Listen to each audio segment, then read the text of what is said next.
The desert was quiet under the night sky. Stars stretched across the black like scattered diamonds. In a small observatory on the edge of Nevada, Ethan Gray adjusted the controls of a large telescope. He squinted at the screen, his brow furrowed. Beside him, Mia Brooks tapped on a keyboard, her fingers moving quickly. "I'm seeing it again," Ethan said, his voice low. "That energy burst, same pattern as yesterday." Mia looked up, her eyes wide. "Are you sure? It shouldn't even exist. Nothing that strong should be coming from that far." Ethan shook his head. "I know, but it's real. It's repeating every 12 hours. He leaned closer to the screen. "And the frequency. It's almost like a signal." Mia paused. "A signal? From where?" Ethan didn't answer. He stared at the readout. The numbers blinked fast, impossible to ignore. The energy pattern had a strange rhythm, almost like it was sending a message. For weeks, Ethan and Mia had been watching the skies. At first, they thought it was random solar activity. Then, meteors. Now they were certain it was something else. Something intelligent. They spent the next few hours checking the data, trying to decode it. The observatory's computers worked hard, running calculations and simulations. Ethan tapped his fingers nervously on the table. "If this is a message, it's urgent.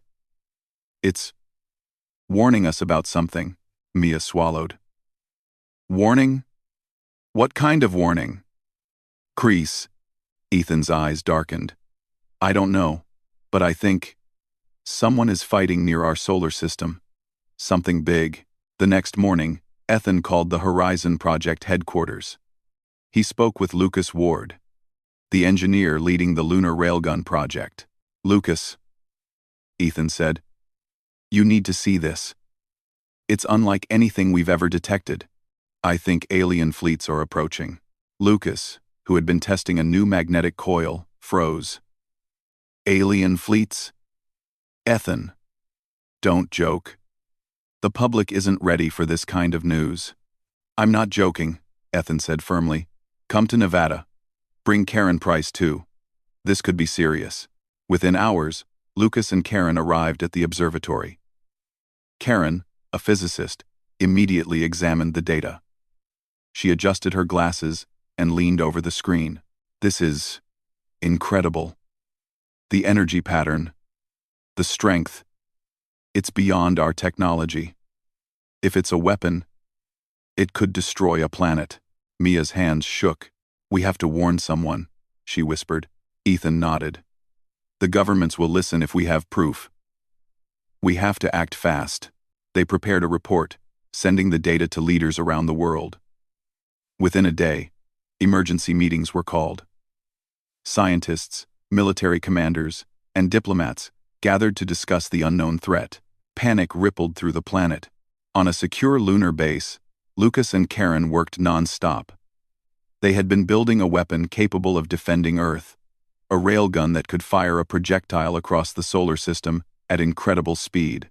The project had been secret, classified, and known only to a few. Lucas wiped sweat from his forehead.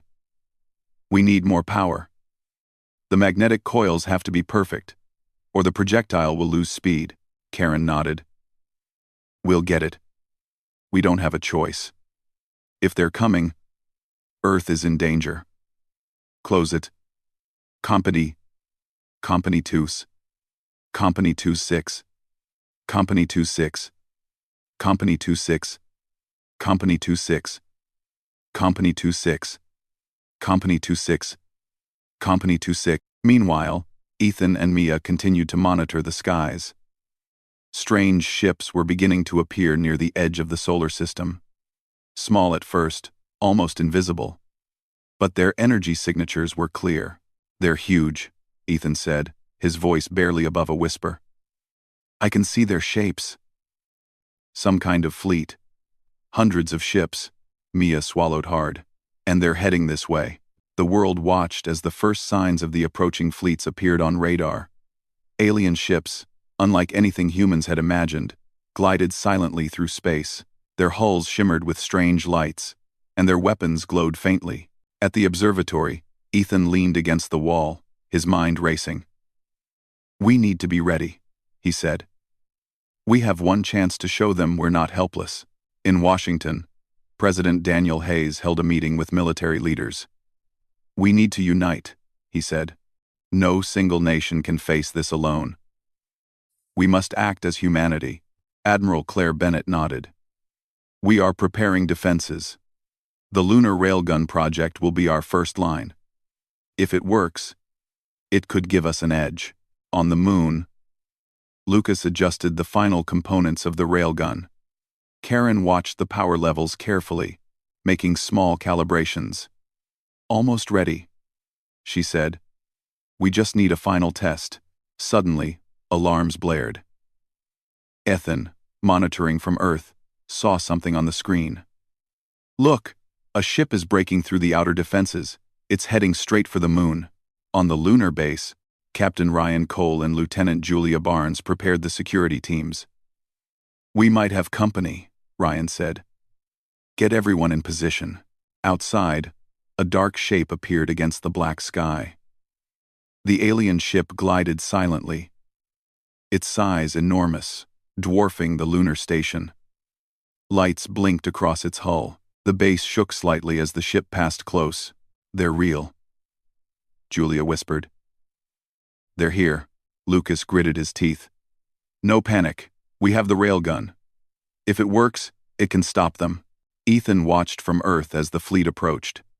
He turned to Mia. "We started this. We found the signal. Now we have to see it through." Mia nodded. "We can't fail. Humanity is counting on us." The alien ship hovered near the moon, scanning. Inside, the crew communicated in a strange language. Sensors detected high-energy weapons, charging. Ryan and Julia watched closely. They didn't understand the language, but the threat was clear. On Earth, governments continued to prepare. Military fleets were sent to intercept. But everyone knew they were outmatched. These were not just one or two alien ships. Hundreds of vessels moved with precision, almost like they had fought together for centuries. Ethan studied the screens. "They underestimate us," he said. "They think we're weak, but they don't know what we're capable of." Mia put a hand on his shoulder. "Then we show them." Mia. Mia. Mia. Mia. Mia. As night fell on Earth, the world held its breath. Humans had built a weapon. Yes, but no one knew if it would work. Alien fleets moved closer, and tension spread across the planet. On the lunar base, Lucas looked at Karen.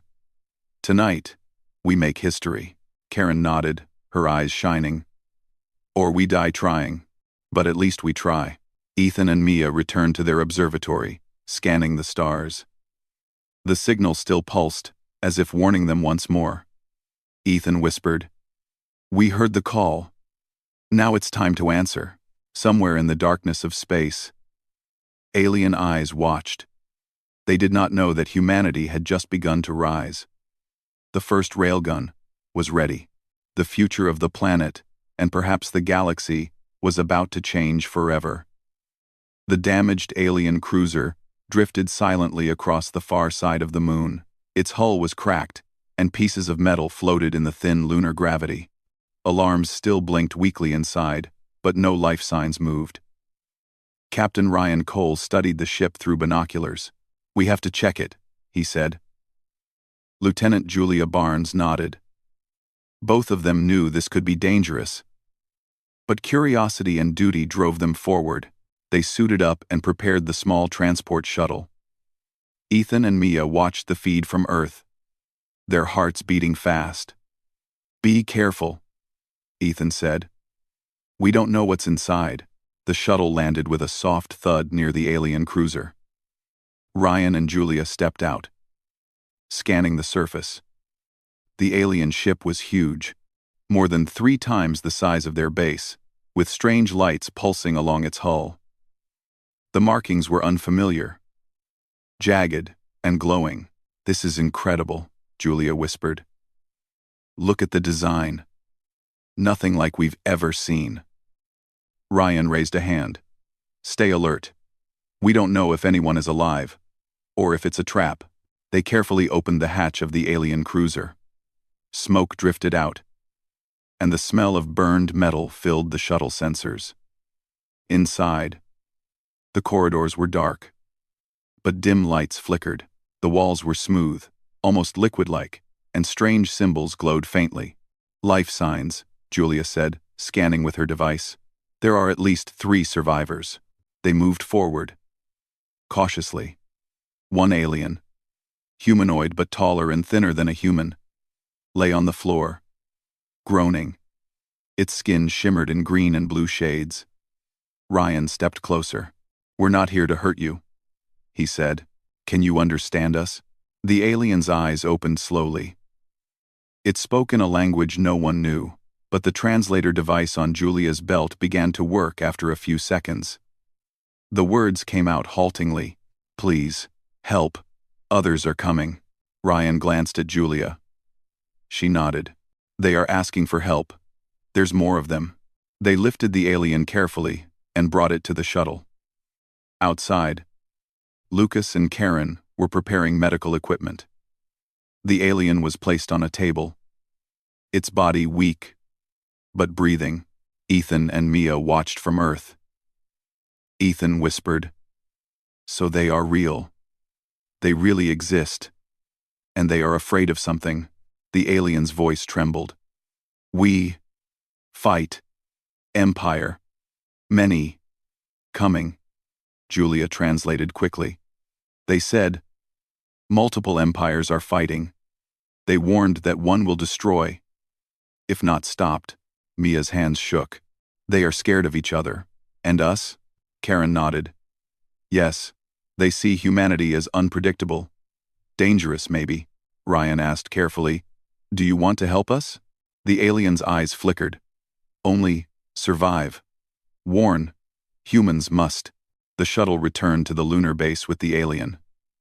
Medical teams worked through the night, trying to keep it alive. Ryan and Julia watched quietly, knowing this was just the beginning. On Earth, President Daniel Hayes received a briefing. They are telling us the truth, one scientist said. Humanity is in the middle of a war we didn't know existed. The president frowned. So what do we do? Hide? Fight? Negotiate? Admiral Claire Bennett replied. We prepare for all of it. Humanity must be ready. The lunar railgun is our only chance to show strength before the first attack. Back on the moon, Lucas and Karen worked tirelessly. They had already finished the railgun's assembly, but power tests were critical. The aliens' warnings echoed in their minds. If multiple empires were fighting, humanity could be in grave danger. Ethan monitored signals from space.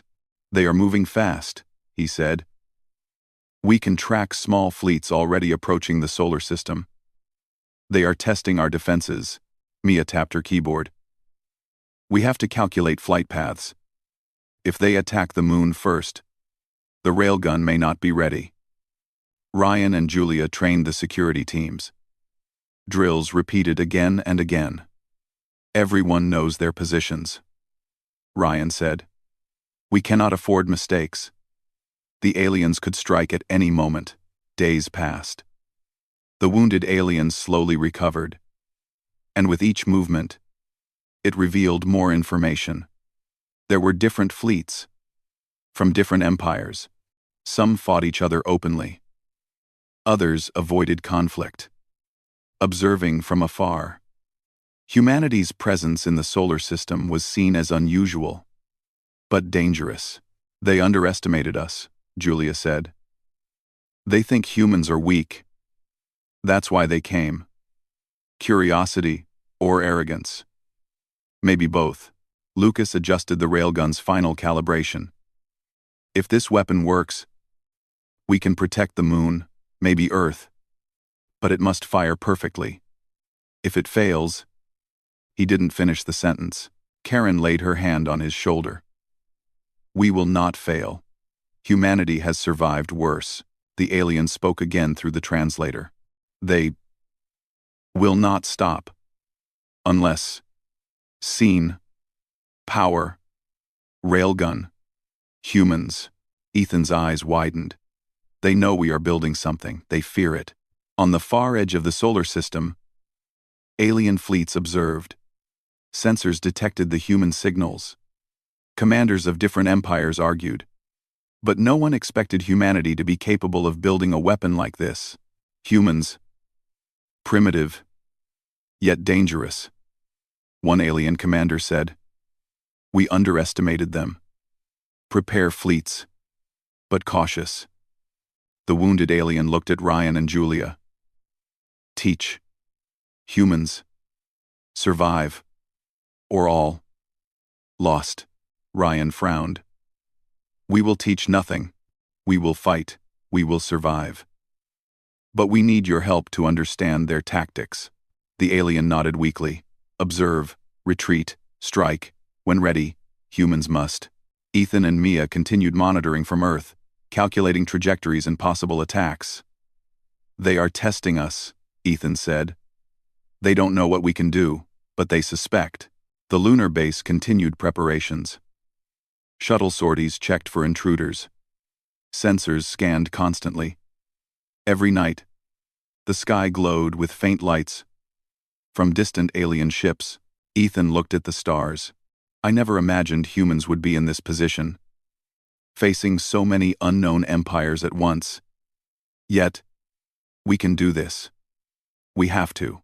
Mia placed a hand on his shoulder. It's frightening, but maybe this is what humanity needs.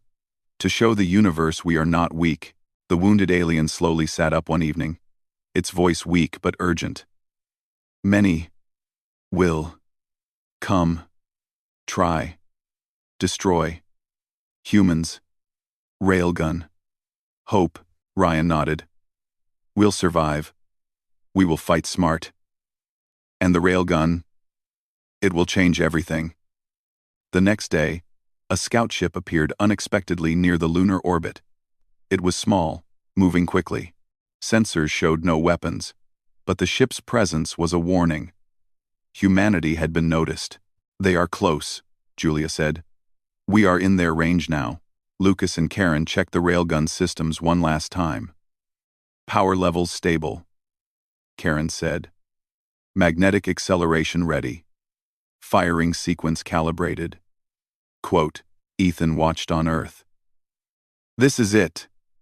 The first real test of humanity's weapon. We just hope we have enough time. The alien, still recovering, looked at Ryan and Julia. Humans. Strong. Adapt.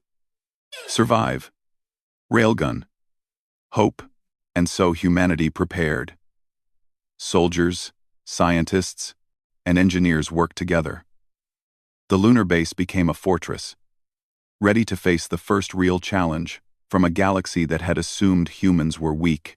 As the sun rose over the moon, its light reflected off the railgun's massive barrel. It stretched for hundreds of meters, shining silver in the weak sunlight. Inside, Lucas and Karen checked final systems. Outside, Ryan and Julia trained security teams. And far above, Ethan and Mia tracked alien movements, calculating trajectories and preparing for the moment that could change everything. The universe had noticed humanity, and the silence after the first warning shot was about to begin. The silence of space was broken by the slow approach of alien fleets. Hundreds of ships moved with precision, glinting faintly under the distant sun. Ethan Gray and Mia Brooks watched the screens from Earth, their faces pale. They are coming faster than we expected, Ethan said.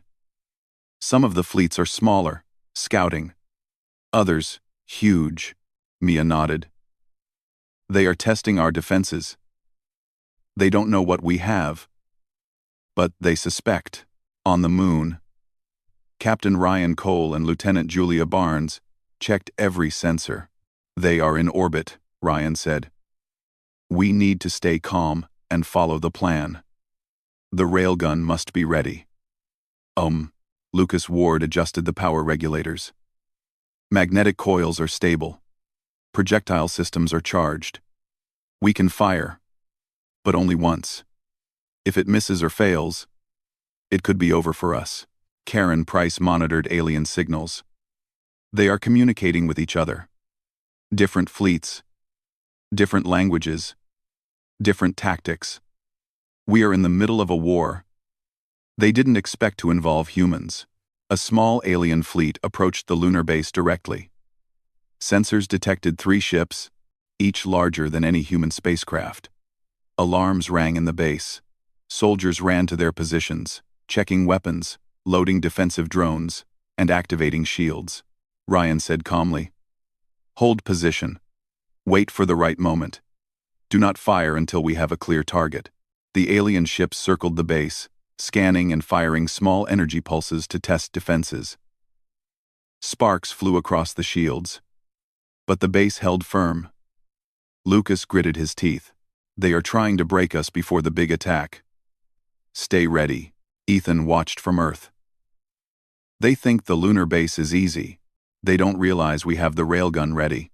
Mia's fingers flew over the keyboard. Calculating trajectories. If they come closer, we can hit 1 fleet at once. Maximum damage. Minimum risk. Suddenly, a larger fleet appeared at the edge of orbit.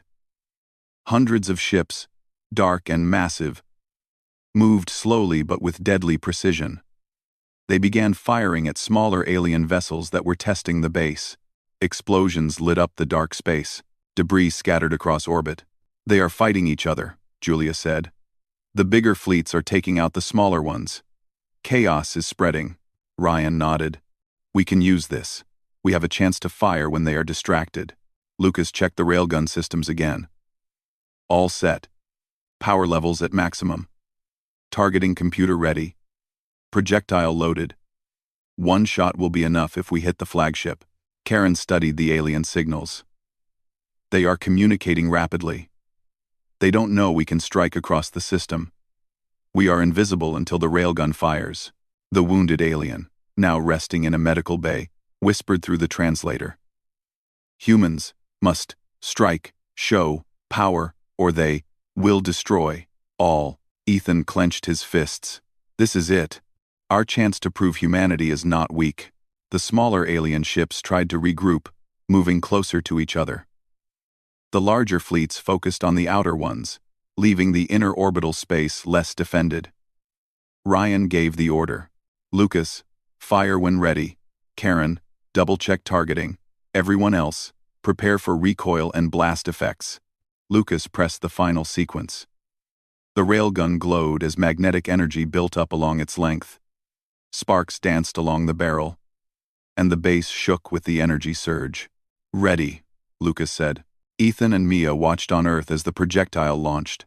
It moved faster than anything in human history, streaking across space in a straight line toward the largest alien ship. The stars blurred past it as it traveled millions of kilometers. "Impact in 5, 4, 3, Karen whispered, holding her breath. The projectile hit the alien flagship with a brilliant flash. The ship disintegrated instantly, sending a shockwave of energy and debris across nearby vessels. Smaller ships were pushed aside, damaged, and some exploded from the shock. Silence fell over the human control room. Ethan and Mia stared at the screens. "It worked," Ethan said softly. "It really worked." The alien fleets reacted immediately. Some ships tried to retreat. Others fired back at each other in panic. Chaos spread through the enemy ranks. Signals of confusion and fear could be seen on their sensors. Ryan stood tall. "This is what we needed. They know humans are dangerous now." Julia smiled faintly. "They will think twice before attacking us directly." Lucas exhaled deeply. "We just changed the balance. Humanity is no longer the weakest species." On Earth, President Daniel Hayes addressed the world. Humanity has fired its first railgun. We have shown the universe we can defend ourselves. Today marks a new era. With or Wildenar, Ethan and Mia watched the remaining alien fleets retreat. "They are scared," Ethan said. They know our power now, Mia nodded. But this is only the beginning. They will regroup. They will watch. We must be ready for the next move. The wounded alien looked at Ryan and Julia. Humans. Strong. Clever. Survive. Now. Must. Prepare. More. Back on the moon, the base shook as smaller alien ships tried one last attack. Energy pulses struck the shields. Sparks flew, and alarms blared. Soldiers fought calmly but quickly, coordinating drones and lasers. Every defensive system worked perfectly. Lucas checked the railgun again. Systems stable. Could fire again, but we wait. Let them come closer. Karen added, if they are smart, they will retreat. If they are foolish, we can end them faster. But we must calculate carefully. Ethan and Mia ran simulations from Earth, predicting alien movements. They are trying to figure out what we did, Ethan said. They didn't expect a weapon like this. None of the empires knew humans were capable of it. Ryan watched the sky above. We have sent a message. Now we see who is brave enough to challenge it. Smaller alien fleets tried to regroup and flee, but in the chaos of battle, many ships collided or were destroyed by stray energy bursts. The human sensors recorded every detail, learning from alien technology and movements. The wounded alien spoke again. Humans, they must prepare. Galactic war coming now. Ethan looked at the stars. We are not safe yet, but we have started. We have fired the first shot, and the universe knows our strength. Julia looked at Ryan. This changes everything. We are no longer just defending. We are making the first real move in a war that others didn't expect us to fight. The day ended with the surviving alien fleets retreating beyond the moon's orbit. The lunar base was safe, and the railgun had proved its power. Humanity had entered the galaxy's stage as a force to be respected. Lucas and Karen stood by the railgun. We did it, Lucas said quietly. We built a weapon that can protect everyone on Earth. Karen nodded. But this is only the beginning. The other empires will watch. We must be ready for what comes next. Ethan and Mia returned to the observatory on Earth. They stared at the stars, feeling the weight of the galaxy around them. Ethan whispered, we have shown them what humans can do. The silence that follows is not fear of nothing. It is respect, fear, and curiosity. And humanity. Humanity is ready to grow stronger. The wounded alien rested quietly, recovering from its injuries. It had seen humanity's courage and intelligence firsthand. In its mind, in Benuzidin, humans were no longer a species to ignore. They were a species to watch closely, a species that could change the balance of power in the galaxy. As night fell over the moon, the railgun gleamed under the weak sunlight. It was more than a weapon now. It was a symbol, a warning, and a promise. Humanity had fired its first shot, and every empire in the galaxy had gone silent, trying to understand what had just happened. And deep in the stars, commanders and leaders of alien fleets sent messages to each other, their voices trembling. Humans. They are not what we thought. Dangerous. Unpredictable. Powerful. The lunar base remained ready. Soldiers alert, scientists calculating, and the human crew prepared for the next challenge. The first real battle was over. But the war, and the future of humanity in the galaxy, was just beginning.